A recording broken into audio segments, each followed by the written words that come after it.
Entonces hay una frase muy famosa que dice que el lenguaje forja las ideas y en el caso de los computadores pasa exactamente lo mismo.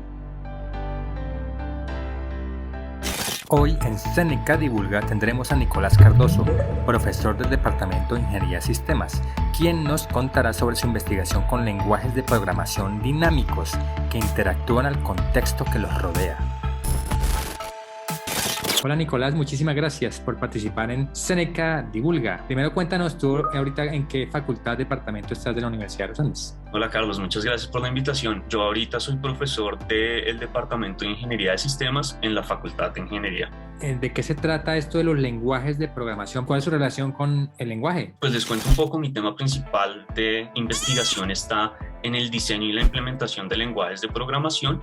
Y los lenguajes de programación son ese artefacto que nos permite comunicarnos con los computadores. Entonces es el que nos permite decirle a los computadores qué tipo de acciones queremos que tengan y al final esa es la forma en la que están construidos todos los sistemas computacionales.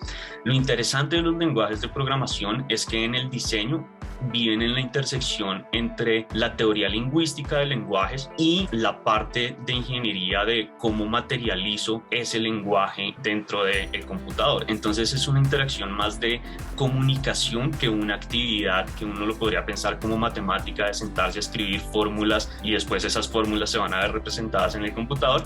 La idea de los lenguajes de programación es cómo nos podemos comunicar de una forma más sencilla con el computador para que haga las acciones que queremos que haga. Cuando uno habla, cuando uno escribe, está ejerciendo la comunicación y esa comunicación es dinámica. Si uno va al pasado y uno escucha cómo hablaba la gente o escribía en el pasado, pues era diferente. Eso quiere decir que nuestra comunicación depende mucho de nuestro contexto, del contexto en el que estamos. Pero ¿cómo es el asunto de la comunicación o de la programación, de los lenguajes de programación en computadores? ¿También son dinámicos y dependen del contexto o cómo es el asunto?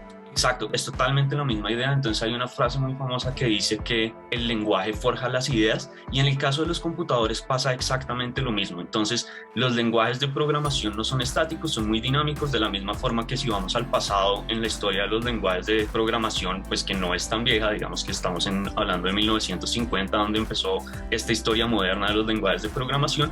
Los lenguajes son totalmente diferentes a lo que uno se encontraría, por ejemplo, en un curso de programación básica. La causa de eso es que los lenguajes han ido cambiando y han ido evolucionando desde dos perspectivas. La primera perspectiva es que cada vez necesitamos expresar nuevos tipos de interacciones, entonces tenemos que comunicarnos de una nueva forma y lo que queremos hacer es facilitar esa comunicación. Entonces es como la primera ola de cambio de los lenguajes de programación. Y pues de todas maneras, como los lenguajes, el propósito es comunicarse con el computador y estos artefactos como el hardware de los computadores está cambiando todo el tiempo, también tienen nuevas capacidades y tenemos que poder responder precisamente a esas capacidades. Entonces de esa forma los lenguajes han ido evolucionando. El trabajo que uno hace dentro del diseño de lenguajes de programación es pensar en nuevas formas de interactuar con los computadores de tal forma que uno pueda escribir sistemas, es que pueda escribir programas que van a expresar cierto tipo de interacción muchísimo más fácilmente. Entonces, pues yo podría escribir un programa y ese programa, digamos, como para cuantificarlo, podría tener 100 líneas de código, entonces como básicamente un texto, imagínenselo, de 100 renglones, y con un nuevo diseño del lenguaje de programación, exactamente esas mismas acciones se podrían reducir a 20 líneas de código.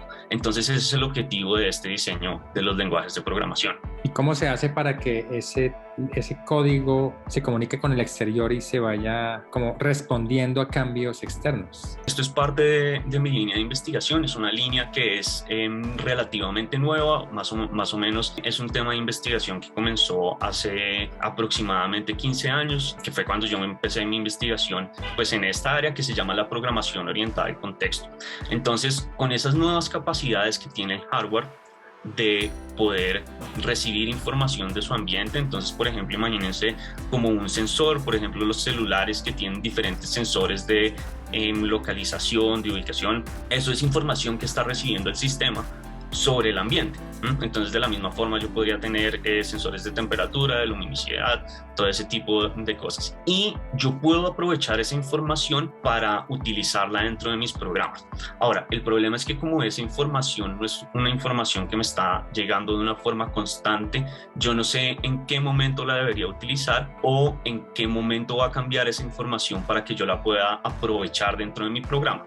Y ahí es donde está la idea de pues, la programación orientada al contexto o en general estos lenguajes de adaptación dinámica. Entonces lo que hacemos ahí es definir diferentes abstracciones como estas formas de comunicarnos de tal forma que desde el lenguaje yo pueda capturar esa información de una forma rápida y ahí la abstracción que definimos es una cosa que se llama el contexto.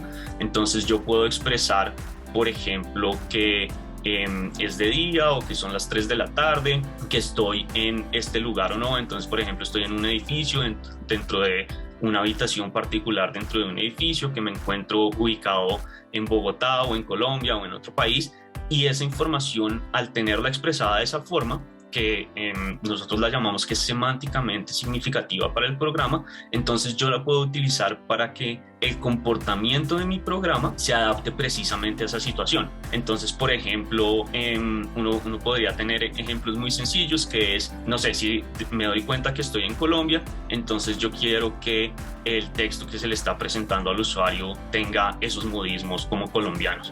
Que no sea un texto plano, sino que parezca como, esto lo escribió alguien de Colombia. Pero si me voy a otro país, por ejemplo España, pues va a estar escrito de esa forma. Y lo mismo lo puedo hacer con diferentes acciones dentro de mi programa. Entonces, con exactamente el mismo ejemplo, nosotros podríamos decir, bueno, listo, el texto se está presentando de esta forma entre Colombia y España, pero también podríamos decir como, listo, entonces el comportamiento de los usuarios va a cambiar de acuerdo a ese contexto y nosotros queremos que, por ejemplo, en una casa inteligente la comida esté lista si estoy en Colombia a las 7 de la noche como debe ser, o si estoy en España a las 10 de la noche como debe ser. Entonces, bajo esa misma dimensión de la información que estoy recibiendo, yo puedo modificar diferentes partes del programa al mismo tiempo. Y eso es lo que no se puede hacer, digamos que con los lenguajes de programación convencionales, o pues se puede hacer de una forma muy complicada que trae problemas en el diseño de los programas. Y estos lenguajes orientados al contexto lo que buscan es hacer eso, como definir esas abstracciones que me permitan fácilmente, y es tan fácil como lo acabo de explicar, decir como listo, entonces en esta situación yo lo que quiero hacer es esto específico. Y ya después el lenguaje se encarga de conectar todas las partes en el orden en el que deberían estar.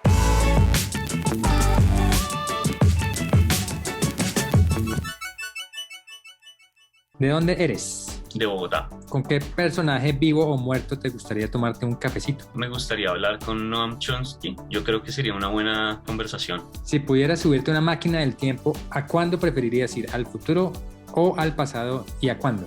Yo creo que al futuro, por lo menos unos 100, 200 años en el futuro para ver qué ha pasado. La materia de pregrado que más te ha servido en tu carrera profesional. El curso de introducción a programación, claramente. ¿Tocas algún instrumento musical o cantas? Hago ruido con instrumentos musicales, no sé si tocarlos sea la definición, pero pues trato de entretenerme como con la guitarra, pero nada profesional. ¿Cuál crees que es la película que has visto más veces? Miércoles, tal vez Superbad. ¿Tu lugar favorito en Colombia? Una represa que queda aquí relativamente cerca de Bogotá, que queda arriba de Pacho. ¿Algún malentendido que surja frecuentemente en la gente cuando te preguntan tú qué eres y tú eres, dices, no sé, programador? Bueno, pues está el clásico de como eso es arreglar computadores, como realmente quedas. Bueno, Nicolás, muchísimas gracias por haber participado en Seneca Divulga. Listo, muchas gracias por la invitación.